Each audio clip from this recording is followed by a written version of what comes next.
সেগুলো নিয়ে আলোচনা করব ইনশাআল্লাহ। তো বাবের যে পড়াটা আপনারা আমাকে একটু স্পষ্ট করে বলেন, সকলেই বলেন।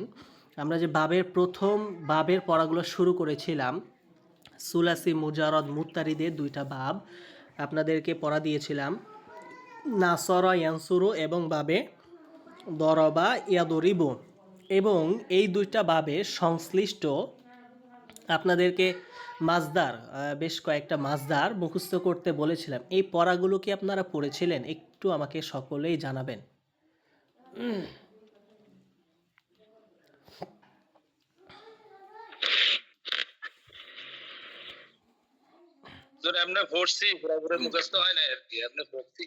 যাক, আলহামদুলিল্লাহ আলহামদুলিল্লাহ, সমস্যা নাই। পড়া মুখস্থ একটু করার চেষ্টা করবেন, আর একান্তই যদি পড়াগুলো মুখস্থ না হয় তাতে কোনো পেরেশানি নেই, চিন্তা নেই। পড়াগুলো বারবার দেখবেন, বারবার দেখলে, আশা করি বারবার দেখলেই আপনাদের এগুলো মুখস্থ এমনিতেই হয়ে যাবে। ঠিক আছে? তো পড়েছেন, আলহামদুলিল্লাহ, শুনে খুশি হলাম। আর যেই নিয়মগুলো, যে পদ্ধতিগুলো, যে তরিকাগুলো গত ক্লাসে আপনাদেরকে শিখিয়ে দিয়েছিলাম, বিশেষ করে তাহকিক করার ক্ষেত্রে, অনুবাদ তোলার ক্ষেত্রে কিভাবে করে আমরা তাহকিক করতে পারি, কিভাবে করে আমরা অনুবাদে ভালো করতে পারি, অনুবাদে ভালো করার জন্য যে মাসদারগুলো মুখস্থ করতে বলেছিলাম, তারপরে তাহকিকে বাব নির্ণয়ের জন্য যে মাসদারগুলো আপনাদেরকে মুখস্থ করতে বলেছিলাম, এই রকম নিয়ম অনুযায়ী আমরা যতগুলো বাব পড়ব এইভাবেই আপনাদেরকে পড়তে হবে। ঠিক আছে? তাহলে আশা করি ইনশাআল্লাহ আমরা বাব পড়ে যে উপকার পাওয়া দরকার সে উপকার পাবো, এবং আমরা আলহামদুলিল্লাহ বাবের বিষয়ে মিজানের মধ্যে পারদর্শী হতে পারবো, দক্ষ হতে পারবো ইনশাআল্লাহ। আচ্ছা, তো আজকে ইনশাআল্লাহ আমরা সুলাসি মুজাররদ মুত্তারিদের পরের যে আলোচনাটা, পরের যে বাবগুলো সেগুলো নিয়ে আলোচনা করবো ইনশাআল্লাহ। আচ্ছা আচ্ছা, আপনারা আমার স্ক্রিনটা দেখতে পাচ্ছেন? আচ্ছা, তাহলে আমরা গত ক্লাসে আমরা বলেছিলাম যে সুলাসি মুজাররদ মুত্তারিদ। সুলাসি মুজাররদ মানে মূল অক্ষর হচ্ছে তিনটি, তাহলে যেই বাবের মূল অক্ষর হবে তিনটি। আর মুত্তারিদ, মুত্তারিদ মানে বহুল ব্যবহৃত, মানে অনেক বেশি ব্যবহার পাওয়া যায়, এত বেশি ব্যবহার পাওয়া যায় যা বলে শেষ করা যাবে না। এইটা হচ্ছে মুত্তারিদ। আর এই মুত্তারিদের বাব হচ্ছে পাঁচটি। যে পাঁচটি বাব, এর বাবের গত ক্লাসে আমরা দুইটি বাব পড়েছিলাম পাঁচটি বাবের মধ্যে। প্রথম বাব বাবে নাসরা ইয়ানসুরু, এবং দ্বিতীয় বাব হচ্ছে বাবে দরবা ইয়াদুরিবু। আজকের ক্লাসে ইনশাআল্লাহ আমরা তৃতীয় বাব, যেটা বাবে সামিয়া ইয়াসমাউ, এই বাবটা পড়ব। তাহলে বাবে সামিয়া ইয়াসমাউ, এই বাবটি বাবে ফাইলা ইয়া ফাআলু এর ওজনে, অর্থাৎ এ বাবের চিহ্ন হলো মাদি এর আইন কালেমা। আইন কালেমা মানে মধ্যবর্ণ কি হবে? জের যুক্ত হবে। এবং মুদরে এর আইন কালেমা কি হবে? জবর যুক্ত হবে। ঠিক আছে? যেমন আসসামাউ ওয়াসসামাউ, আসসামাউ ওয়াসসামাউ, অর্থাৎ এটা হচ্ছে মাজদার। এই দুইটা মাজদারই ব্যবহার পাওয়া যায়। অর্থ হচ্ছে শ্রবণ করা, মানে শোনা বা কান পেতে রাখা। তাহলে আপনাদেরকে বলেছিলাম যে বাবে নাসরা ইয়ানসুরু যখন পড়িয়েছি গত ক্লাসে, সেখানেই বলেছিলাম এই যে বাবে নাসরা ইয়ানসুরু এর যে গারদানটা আছে, এই গারদানটা যদি আপনারা একটা ভালো করে মুখস্থ করে নিতে পারেন, তাহলে যতগুলো বাব আছে সে বাবগুলোর গারদানগুলো আপনাদের কাছে মুখস্থ করা একেবারে সহজ হয়ে যাবে। তো সেই অনুযায়ী যদি আপনারা বাবগুলো মুখস্থ করেন, তাহলে দেখবেন এই বাবগুলো একেবারে সহজ। মানে এটা একবার শুধু রিডিং পড়লেই চলবে, কারণ সকল বাবের ধাঁচ একই। ঠিক আছে? তো এই বাবটা বাবে সামিয়া ইয়াসমাউ, সামিয়া ইয়াসমাউ সামান ফাহুয়া সামিউন, ওয়া সুমিয়া ইউসমাউ সামান ফাহুয়া মাসমউন। আল আমরু মিনহু ইসমা ওয়ান নাহি আনহু লা তাসমা।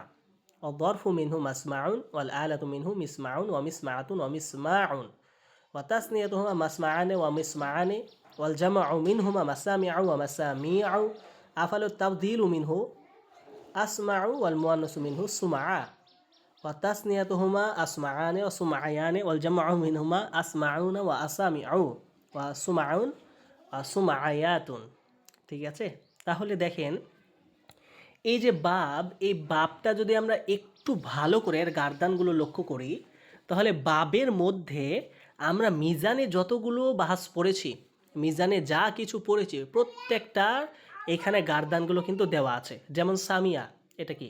ফেলে মাদি মারুফ এর গারদান প্রথমটা, ইয়াসমাউ মুদরে মারুফের গার্দান, সামাআন মাজদার, ফাহুয়া সামিউন, সামিউন এটা কি ইসমে ফাইল, ইসমে ফাইলের গার্দান, সুমিআ মাদি মাজহুল, ইউসমাউ মুদরে মাজহুল, সামাআন মাজদার, মাসমুউন ইসমে মাফুল, আল আমরু মিনহু ইসমা আমর, ওয়ান নাহিয়ান লা তাসমা নাহি,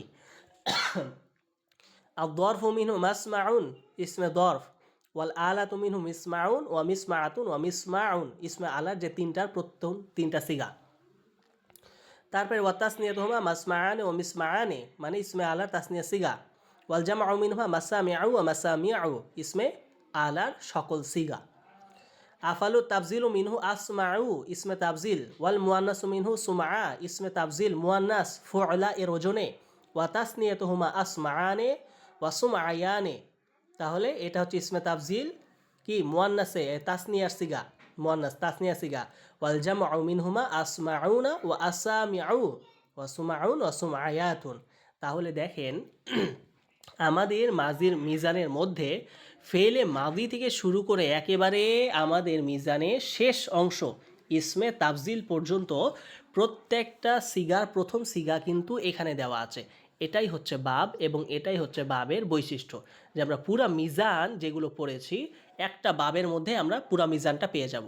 ঠিক আছে, তাহলে এই বাব পড়া অনেক গুরুত্বপূর্ণ।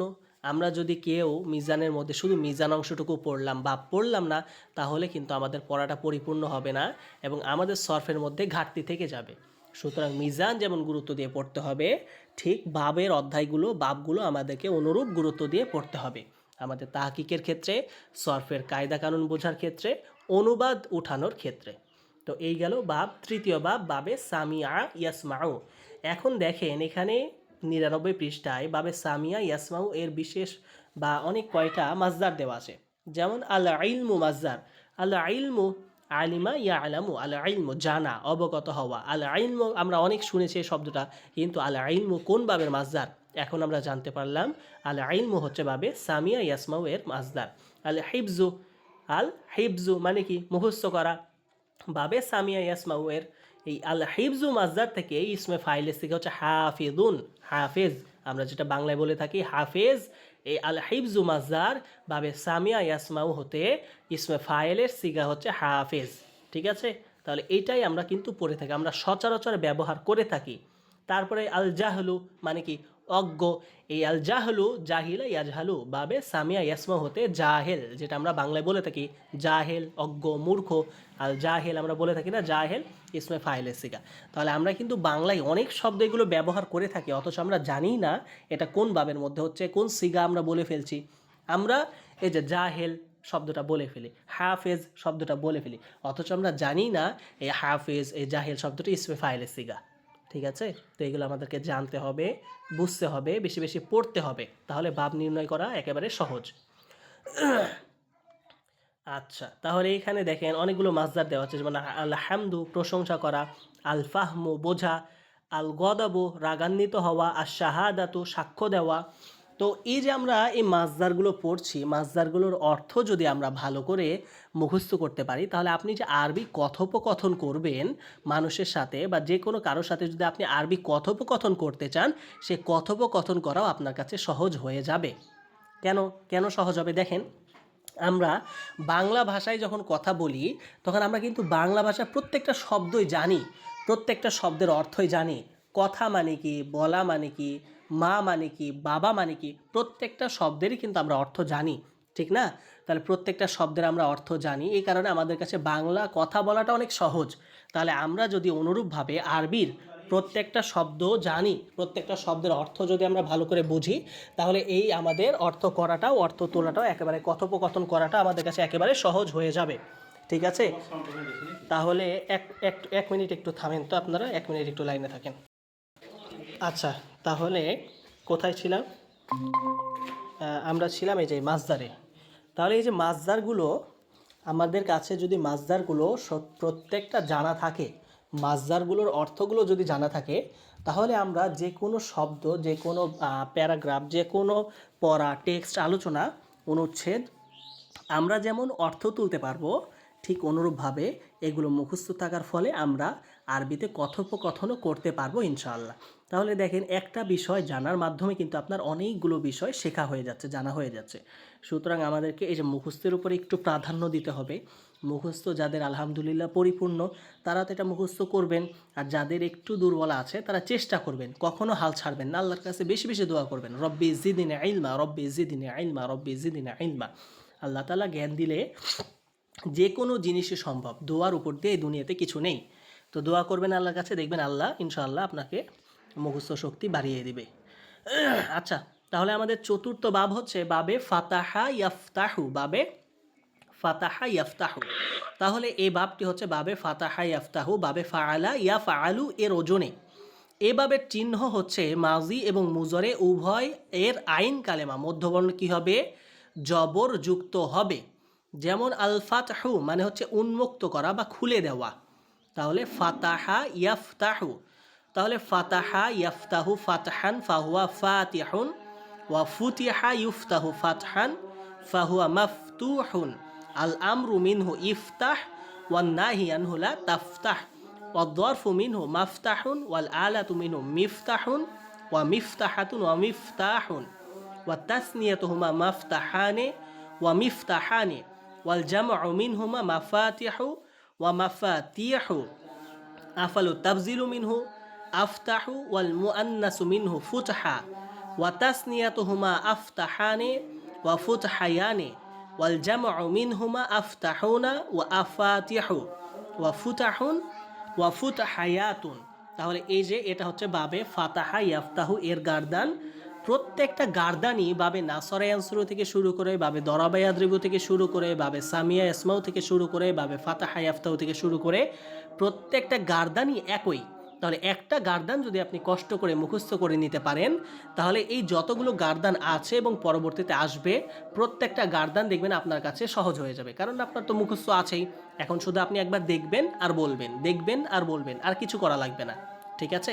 তাহলে প্রত্যেকটা বাবের ন্যায় এই বাবে ফাতাহা ইয়াফতাহুরও কয়েকটা মাসদার এখানে দেওয়া আছে।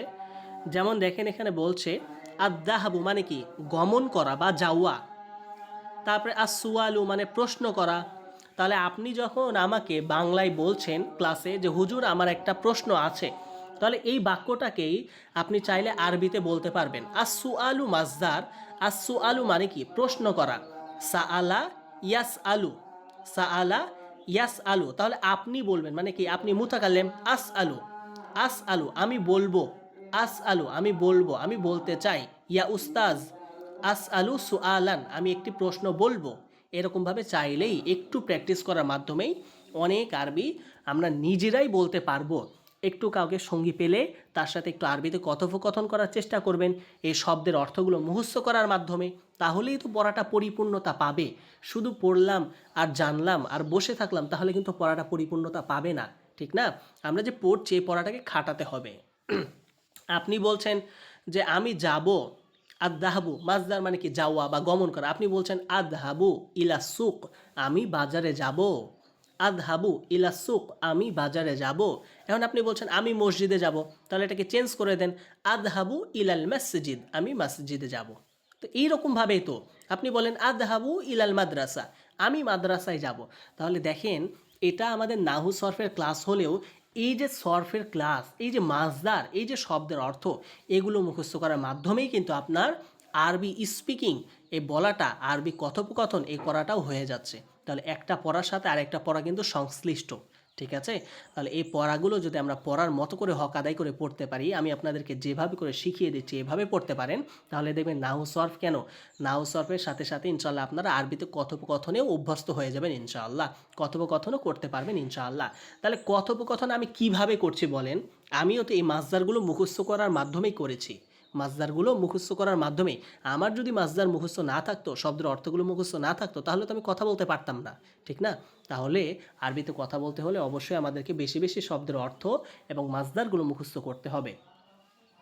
তাহলে এখানে বেশ কয়েকটা মাসদার দেওয়া আছে, এগুলো মুখস্থ করবেন। আর আজকের ক্লাসে আমাদের শেষ বাব হচ্ছে বাবে কারুমা ইয়াকরুমু, বাবে ফাউলা ইয়াফউলু এর ওজনে। এভাবে চিহ্ন কি, মাজি এবং মুজরে উভয় আইন কালেমা পেশযুক্ত হওয়া, মানে পেশযুক্ত হবে, মাজি এবং মুজরে উভয়ের আইন কালেমা ফাউলা ইয়াফউলু আইনে পেশ, মুজরের আইনেও পেশ, মাজি মুজরে উভয়ের আইন কালেমা পেশযুক্ত। এ বাবটি লাজেম, লাজেম মানে যেটা ফেল ফাইল দ্বারা পরিপূর্ণ, যার মাফুলে বিহির প্রয়োজন হয় না। তাহলে এই কথাটা আমাদের মনে রাখতে হবে। বাবে কারুমা একরুমু হচ্ছে লাজেম বাব, এই বাবটা ফেল ফাইল দ্বারাই পরিপূর্ণ, এর মাফুলের প্রয়োজন হবে না। কারণ যার কারণে এ বাব থেকে ফেলে মাজহুল এবং ইসমে মাফুলের সিগা হয় না। কারণ ফেলে মাজহুল ইসমে মাফুলের মাফুল থাকে, ঠিক আছে। যেহেতু বাবে কারুমা একরুম হচ্ছে লাজেম বাব, মানে তার মাফুলের প্রয়োজন হয় না, এই মাফুলের প্রয়োজন না হওয়ার কারণে এর কাছ থেকে ফেলে মাজহুল এবং ইসমে মাফুলগুলো পড়ে যাবে, থাকবে না, ঠিক আছে। তাহলে এই যে এখানে দেখেন আল কারমাতু ওয়াল কারমু, এটা হচ্ছে মাজদার, মানে কি সম্মানিত হওয়া বা মর্যাদা প্রাপ্ত হওয়া। কারুমা ইয়াকরুমু কারমান ওয়া কারামাতান ফাহুয়া কারিমুন। আল আমরু মিনহু উকরুম, এখানে আমরা যে বাবগুলো পড়লাম এর আগে প্রত্যেকটার আমরা মাজহুল পড়েছিলাম, কিন্তু এইভাবে মাজহুল হবে না, কারণ এটা হচ্ছে লাজেম বাব। তাহলে এখানে সরাসরি আমরা আমরে চলে আসি। আল আমরু মিনহু উকরুম ওয়ান নাহিয়ান হুলা তাকরুম। الظرف منه مكرم والآلة منه مكرم ومكرام ومكرمة ومكرام وتثنيتهما مكرمان ومكرمان والجمع منهما مكارم ومكاريم أفل التفضيل منه أكرم والمؤنث منه كرما وتثنيتهما أكرمان وكرميان والجمع منهما أكرمون وأكارم وكرم وكرميات। তাহলে এটা হচ্ছে বাবে কারুমা একরুমু, এবং এখানে কয়েকটা সংশ্লিষ্ট মাজদার দেওয়া আছে, যেমন আল কুরুবু মানে নিকটবর্তী হওয়া, করুবা ইয়াকরবু ইয়াকরুবু, আল বুআদু দূরবর্তী হওয়া, বাউদা ইয়াবাউদু, আল ক্যাসরাতু মানে অধিক হওয়া বেশি হওয়া, ক্যাসুরা ইয়াকসুরু। তাহলে প্রত্যেকটা বাব, এই বাবের যে সংশ্লিষ্ট মাজদারগুলো আছে এগুলো মুখস্থ করে নেবেন। আর পরবর্তী সরফের ক্লাসে ইনশাল্লাহ আমরা এই যে সুলাসি মুজারদের যে দুই প্রকার পড়লাম, সুলাসি মুজারদ মুত্তারিদ এবং সুলাসি মুজারদ সাজ, তো মুত্তারিদের তো আমরা 5টা বাব শেষ করে ফেললাম। এর পরের ক্লাসে ইনশাল্লাহ আমরা সুলাসি মুজারদ সাজ, সাজ মানে কি যেটা খুব কম পাওয়া যায়, বিরল, এই সুলাসি মুজারদ সাজের যে 3টা বাব আছে এই 3টা বাব পড়বো ইনশাআল্লাহ। তাহলে আজকের ক্লাসে আমাদের পড়া এ পর্যন্তই, আজকে অল্প পড়া, ঠিক আছে। আজকের পড়াটা যদি আপনারা গত ক্লাসে আমি যে পড়াটা দিয়েছিলাম বাবে নাসর অ্যান্সর ও দরাবে রিভিউ, ওই পড়াটা যদি মুখস্থ করে থাকেন তাহলে আজকের পড়া আপনার কাছে কোনো পড়াই না, আপনাকে কষ্ট করে পড়াই লাগবে না, শুধু একবার এক নজর চোখগুলো বুলাবেন, দেখবেন সকল গার্দান আপনার কাছে মুখস্থ হয়ে গিয়েছে, ঠিক আছে। তো আজকের ক্লাসের পড়া এই পর্যন্তই। এখন কারো কোনো প্রশ্ন থাকলে আপনারা করতে পারেন। গতকাল কি ক্লাস করাছিলে? গতকালকে ক্লাস হয় নাই, এর আগের সফটওয়্যার ক্লাসের কথা বলছি, গতকালকে ক্লাসটা নিতে পারি নাই। অপেক্ষা করছিলাম, পরে বললাম, ভাবলাম যে আমার কোনো নেটের সমস্যা হইতেছে না না না, ক্লাস হলে ক্লাসের তো ওই পিডিএফটা পাবেন, তারপরে হচ্ছে ক্লাসের রেকর্ড ভিডিওটা পাবেন, এগুলো দেখতে পাবেন, ক্লাসের লিঙ্ক দেওয়া থাকবে, এগুলো দেখতে পাবেন, হ্যাঁ। আর ক্লাস যদি না হয় তাহলে তো কোনো মেসেজ থাকবে না। আচ্ছা ঠিক, একটু দোয়া করেন।